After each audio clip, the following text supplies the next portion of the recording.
अस्सलाम वालेकुम स्टूडेंट्स। हम रोटेशनल कैनेटिक एनर्जी पढ़ रहे थे। आगे है rotational kinetic energy of rigid body.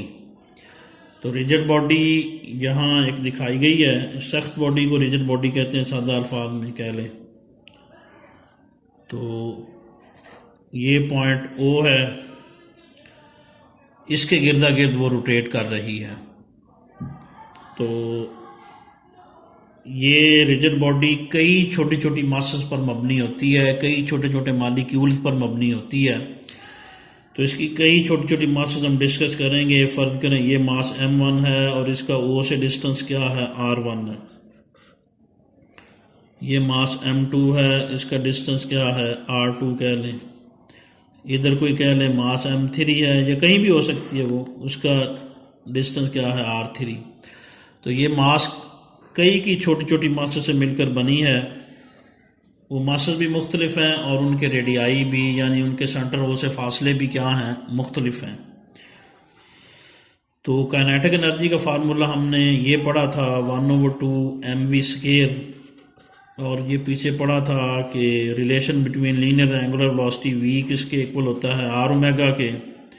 तो काइनेटिक एनर्जी का फार्मूला बना था 1/2 mv की जगह उसकी ये वैल्यू लिखेंगे तो v किसके इक्वल है, r ओमेगा के। v का स्क्वायर होगा r² ओमेगा स्क्वायर। तो ये काइनेटिक एनर्जी बनेगी थी। ये हमने कल भी पढ़ा था।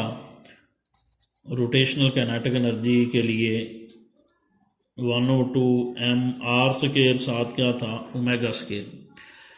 यही फार्मूला अगर पहली मास के लिए लगाएं हम, फॉर मास m1, उसका काइनेटिक एनर्जी को Ke1 कहेंगे। 1/2 m1 मास m1 होगी, उसका डिस्टेंस क्या था सेंटर से r1, और उसकी एंगुलर वेलोसिटी फर्ज करें ओमेगा1, ऊपर क्या हो जाएगा, स्क्वायर हो जाएगा। पहली मास के लिए फार्मूला हमने लगा दिया, क्योंकि हर ये जब सेंटर में घूमेगी तो ये मुख्तलिफ रेडियाई वाले दायरों में घूमेंगे।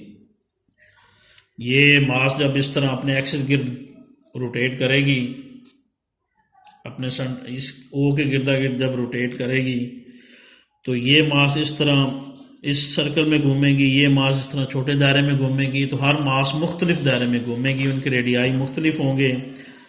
तो पहली मास के लिए ये रेडियस क्या होगा, r1 होगा, दूसरी के लिए r2, तीसरी के लिए r3 होगा। दूसरी मास m2 के लिए काइनेटिक एनर्जी का फार्मूला यही लगेगा। यही हम सब मासेस के लिए बारी बारी फर्दन फर्दन अप्लाई करेंगे। तो दूसरी मास के लिए ये काइनेटिक एनर्जी Ke2 कह लें, 1/2 मास m2 है, इसका डिस्टेंस क्या होगा, r2², साथ क्या हो जाएगा, ओमेगा2²। इस तरह for mass m3 kinetic energy Ke3 होगा 1/2 m3 r3 का स्क्वायर, साथ क्या हो जाएगा, ओमेगा3²।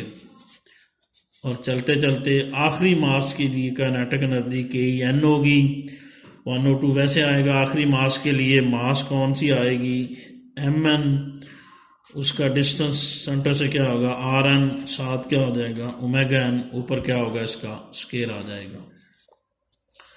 तो टोटल रोटेशनल काइनेटिक एनर्जी अगर हम इस रिजिड बॉडी की निकालना चाहें तो इन तमाम मासेस की काइनेटिक एनर्जी को अगर ऐड कर देंगे तो वो टोटल रिजिड बॉडी की काइनेटिक एनर्जी आ जाएगी, यानी रोटेशनल काइनेटिक एनर्जी बन जाएगी। अगर रिजिड बॉडी की टोटल रोटेशनल काइनेटिक एनर्जी मालूम करना चाहें तो तमाम मासेस की काइनेटिक एनर्जी को ऐड करना पड़ेगा, फिर टोटल रोटेशनल काइनेटिक एनर्जी बन जाएगी। इस तरह सबको ऐड करेंगे n तक, इनकी वैल्यूज पुट कर दें।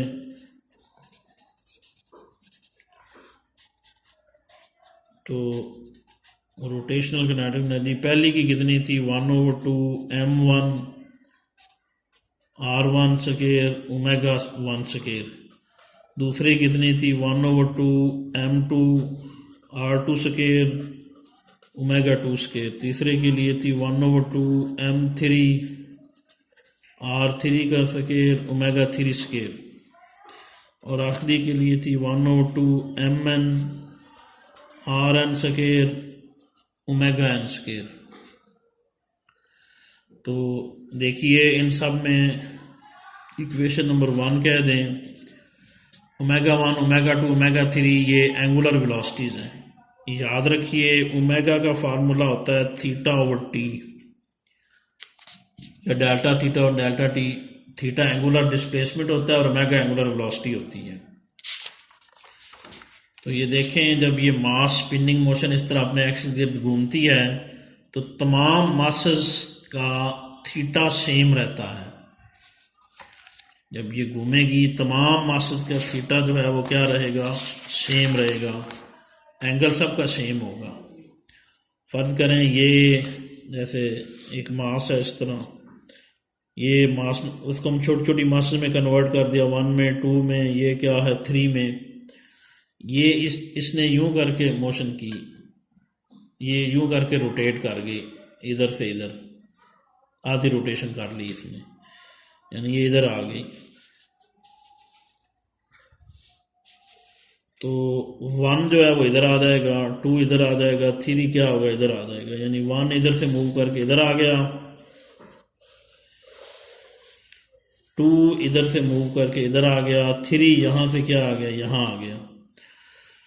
1 ने ज़्यादा फासला तय किया यहाँ से यहाँ तक आने में, 2 ने कम फासला, 3 ने और उससे कम फासला। इनके फासले मुख्तलिफ हैं, सेंटर से इनके रेडियाई भी मुख्तलिफ हैं। एक चीज़ सेम है, सबका एंगल सेम है। इसका एंगल भी 180 है, इसका एंगल भी 180 है, इसका एंगल भी क्या है 180 है। तो ये रिजिड बॉडी यूं करके जब ओ के गिर्द घूमेगी इस तरह करके तो तमाम मासेस का एंगल सेम रहेगा। आर मुख्तलिफ हैं, सबके मासेस भी मुख्तलिफ हैं, लेकिन तमाम मासेस का एंगल ये देखें क्या है, सेम है। तो ये ज़रूरी नहीं कि आधी रोटेशन हो, जितनी भी रोटेशन हो, पूरी रोटेशन हो, जब ये रोटेशन हो रही होगी तो तमाम मासेस का यूं करके एंगल थीटा क्या रहेगा, सेम रहेगा। ये देखिए जब थीटा सेम रहेगा तो ओमेगा भी सबका क्या होगा, सेम रहेगा, क्योंकि टाइम भी सबका एक जैसा है, यानी इकट्ठे ये सारे इस तरह मूव कर रहे हैं क्योंकि पूरी मास घूम रही है। तो थीटा सबका सेम है तो ओमेगा भी सबका क्या होगा, सेम होगा। तमाम मासेस के लिए एंगल सेम है इस तरह, तो तमाम मासेस के लिए ओमेगा की वैल्यू भी सेम होगी। यानी पुट जो ओमेगा 1 तमाम की एंगुलर वेलोसिटी, ओमेगा 2, ओमेगा 3 से लेकर ओमेगा n तक सब बराबर होंगी। सब की जगह ओमेगा लिख दें क्योंकि सबका बताया एंगल सेम है, सबकी एंगुलर वेलोसिटी भी सेम होगी। ओमेगा सबका सेम होगा क्योंकि थीटा सबका सेम है इस रिलेशन के मुताबिक। तो omega 1, omega 2, omega 3, omega n सारे बराबर होंगे। सब की जगह हम ओमेगा लिख देंगे पिछली इक्वेशन में, इसमें। तो ये रोटेशनल काइनेटिक एनर्जी हम निकाल रहे थे, ये था 1/2 m1 r1 स्केयर। ओमेगा 1 की जगह ओमेगा लिखना है, ओमेगा स्केयर आ जाएगा। ये इसकी जगह भी ओमेगा, इसकी जगह भी ओमेगा, इसकी जगह भी ओमेगा आएगा। प्लस था 1/2 m2 r2 स्केयर, ओमेगा 2 की जगह भी ओमेगा लिख देंगे। प्लस था 1/2 m3 r3 का स्केयर, ओमेगा 3 इसकी जगह भी ओमेगा आएगा। और आखिरी भी 1/2 mn rn का स्केयर, साथ क्या हो जाएगा, ओमेगा स्केयर हो जाएगा। तो टोटल रोटेशनल काइनेटिक एनर्जी जो है ये बनेगी, इन सब में कॉमन है, 1/2 भी कॉमन है और साथ में ओमेगा स्केयर भी कॉमन है।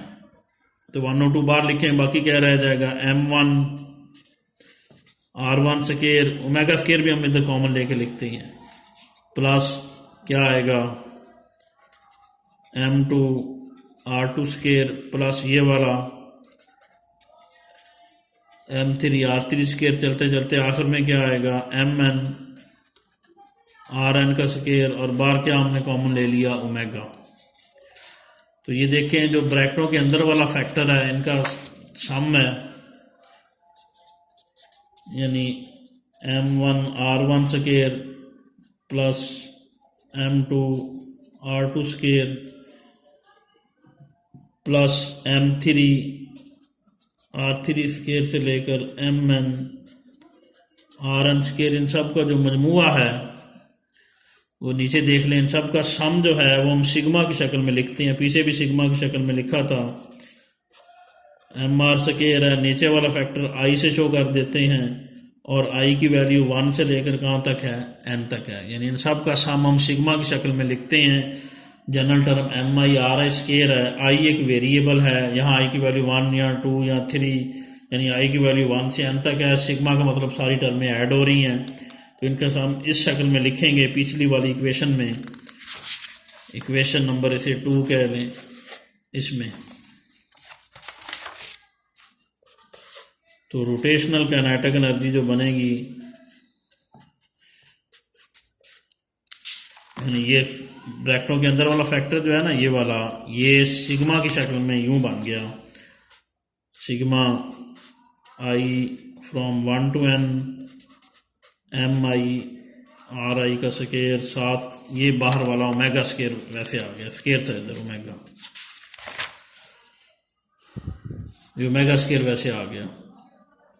तो ये वाला फैक्टर जो ब्रैकेटों के अंदर है, ये हम पीछे पढ़ चुके हैं, ये moment of inertia of rigid body का फार्मूला है। ये पीछे पढ़ाया था, कल पढ़ा था हमने। ये मोमेंट ऑफ इनर्शिया आई है, तो इसकी जगह आई लिख देंगे। तो रोटेशनल काइनेटिक एनर्जी का फार्मूला बनेगा 1/2 I omega square. This is the relation for rotational kinetic energy of rigid body. इसकी जगह हमने मोमेंट ऑफ इनर्शिया आई लिख लिया। ये पीछे बताया था कि ये moment of inertia I of rigid body है। तो ये kinetic energy, rotational kinetic energy of rigid body का फार्मूला बनेगा।